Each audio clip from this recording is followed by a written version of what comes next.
everyone. Hi, welcome back to my channel.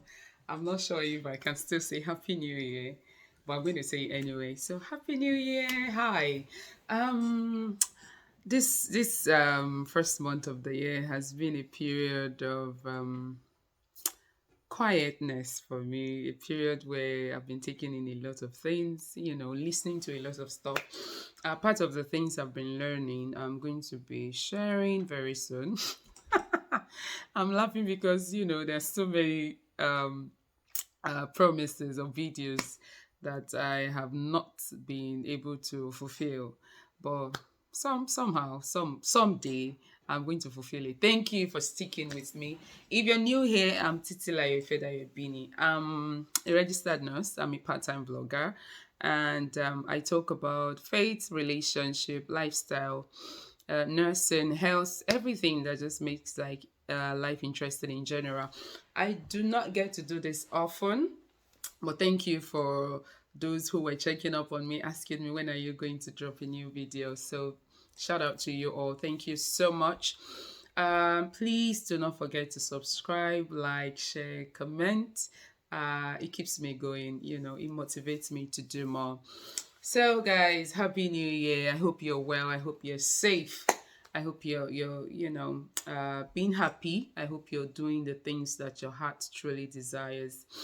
Okay, so today I'm going to try to make this video very short. My anniversary is in a few days, and I just thought I should actually do something. So I'm just going to be sharing today 5 lessons I have learned in the first year of marriage. 5 lessons I've learned in the first year of marriage. So the first one is, do not rush yourself as a single person, especially when you are sort of in your late 20s, or maybe you've clocked 30. There's a lot of pressure.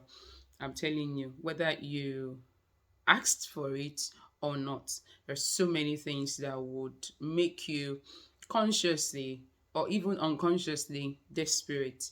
There's societal pressure. There is a pressure from your parents. I think that's the number one on the list of the pressure that you're going to be facing. There is pressure from within, because everywhere you turn, everybody is trying to hook you up with something, hook you up with somebody, and it's tiring. But I would like to say that it will happen at a time. I'm telling you, it will happen at a time. Just continue to discover the best of yourself in your single life. While you're single, just continue to maximize your time to do things that are meaningful, things that you enjoy, because like I said, it will happen. God makes everything beautiful in his time. My story is one that amazes me all the time, and maybe that's why sometimes I'm still like pinching myself, are you sure you're married? Because it's still unreal, especially because this is something you do not think is going to happen. You don't even have a date, you don't have a time, because of course there's no boyfriend in view. But here I am in my small corner. God just found me. So if God can do it for me, I believe, every one of us, it will go around. Now all of us go chop.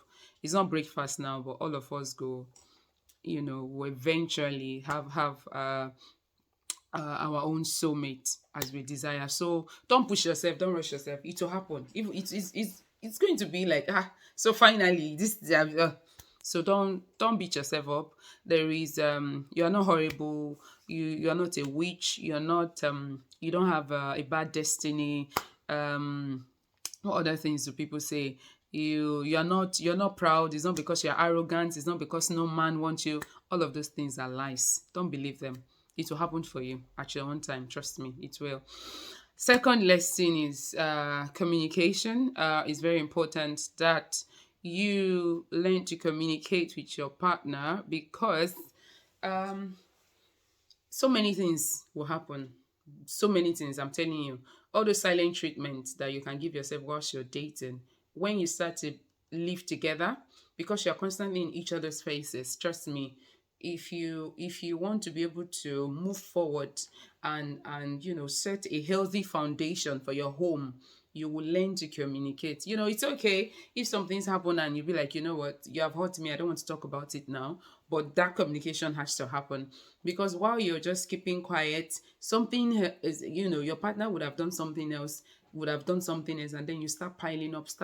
Before you know, that's how resentment starts. And by the time you now want to even have this conversation, you don't know where to start from, because there's a huge pile up of things that you have refused to address, and now you have now started to resent one another. So communication is very, very key to help you a long way. And thirdly, this applies to, both men, both the male and the female, both the man and the woman. You have to try to be everything to your partner. What do I mean by that? So many things would happen in life that would make your partner sometimes feel dejected, depressed, unhappy. And when such happens, they might lash out, they might transfer or pass aggression to you, because of course you're the you're the easy what will I put it now? You're the easy person that they can easily transfer aggression to, because you're the one they see, you're the one they sleep with on the bed, you're the one. So many things they do it in common, so it's easier. So they can go out there and have a good day and smile, and people be like, oh my god, she has a great personality, he has a great personality. But then he comes back home and then he starts to lash out because of what he's dealing with. So it's very important that you are everything to them. Being a wife is just one part that a partner needs. Being a husband is just one part that a husband needs. Every human being needs somebody that they trust. Trust in the sense that they trust that they are able to tell their partner something, and then they are not going to be hearing it from his cousin or their cousin, or from a third party, somebody who is not with them in the house. If you want to share certain information that your partner has confided in you, I think it is safe that you let your partner know that you're going to be sharing this information, because when he or she, then maybe the cousin now starts to hear, pẹ̀lẹ́, lele, oh girl, so now that this miscarriage has happened, what are you, your partner might be taken aback, like, what, how, who told this auntie this thing, who told? So whatever information you want to share out, is important that you carry your partner along. Your partner must be able to trust you. So your partner must have a friend in you. That's another thing. Your partner must have a friend in you, because when something happens, you should be the first person that your partner would want to tell. But if your partner thinks that you have a loose mouth, if your partner thinks that his secret or her secret is not safe with you, they're not going to tell you. They're going to call their body somewhere, who is like 1,000 miles away from you. That's the person they're going to be discussing with. Meanwhile, you are right there under their nose, and you don't know anything about this person's life, because they can't talk to you. They don't trust that the secret is safe with you. They don't trust that if they are completely open and honest to you, you're not going to run to your friends and be like, oh my god, my husband is so broke, oh my god, my wife, that lady, she can't do this, she can't do this, all the, so you have to be able to be everything, more than a wife, more than a partner. You have to be that person that your partner can trust. Also, you have to be a confidant to your partner. Like I said, still on things, because a lot of things will happen in marriage. A lot of things that, is your journey. It's both of you journey. It's not someone else's journey. You have to look for a way to deal with it together and come out stronger. And even when you want to seek for help, it should be a joint agreement between both of you. It's not something that one person alone will be doing and then the other person does not know. You cannot be seeking for advice and your partner does not know what you're doing. So it should be, you should carry your partner along. So you should be each other's confidant. You should be that person that should be that would be able to lift the spirit of his partner. So your partner is having a bad day and you are just so preoccupied with whatever, you did not even notice that your partner is not himself, or your partner is not happy, or your partner is, even when you ask, how are you, babe, how are you doing, you can't even wait to read to hear the response. Even when you hear, there are cues, there are non-verbal cues that even when somebody is telling you I'm fine, there's this kind of countenance, there's a body expression that will show that this person is not really fine. But you just say, babe, how are you? And then you're just up and about. You should be able to take non-verbal cues and know when your partner is fine, know when he's sad, know when he's dealing with stuff, so that you can probe him, and then He can open up to you to say what is happening, because God help you if this partner finds a confidant outside, if he finds confidence in somebody outside, especially if the person is now of opposite sex. Now your partner doesn't want to talk to you anymore. Because you don't notice anything, you don't know, you don't care, you're just, you're just busy, because I think sometimes people think of marriage as a trophy. So once they've gotten that man, that woman that they desire, that they like, God help them if it's their taste, till they, tall, dark, and handsome, and if it's the lady, the hourglass and everything. If you're, they just believe that I've won this trophy and that's it. No, that's when the work begins. That's when the work begins. That's when you need to put in the work. And it's a commitment. It's something that you have to every day commit yourself to, you know, improving, making life better, making life easier for this person, because that's what we are really. So you should be a confidant, and to be a confidant, you must pay attention. You must know when your partner is happy. You must know when your partner is not happy. You must know when your partner is stressed. Sometimes they might not even say anything.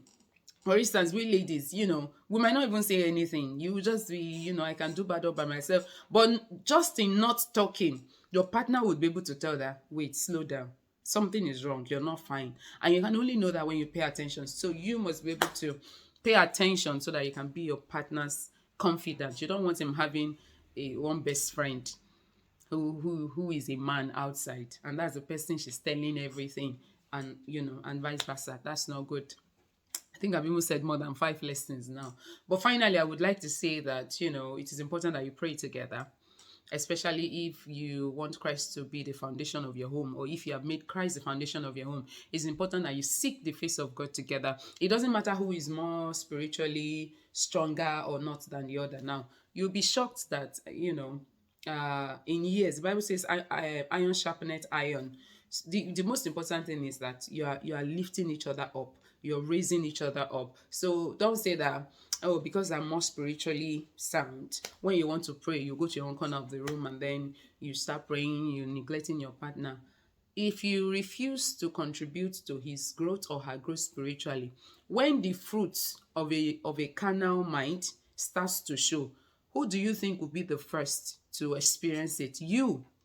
If you sow the seed, if you help your partner to grow spiritually, when the fruit starts to show, when that fruit of a Christ formed man or a Christ formed woman starts to show, who will be the first to benefit? You.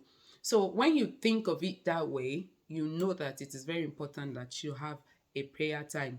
Personally, I think that there's something sexy about couples that pray together. I'll talk more on that next time we stay. So I just want to, share this clip. Like I said, my anniversary is on the way.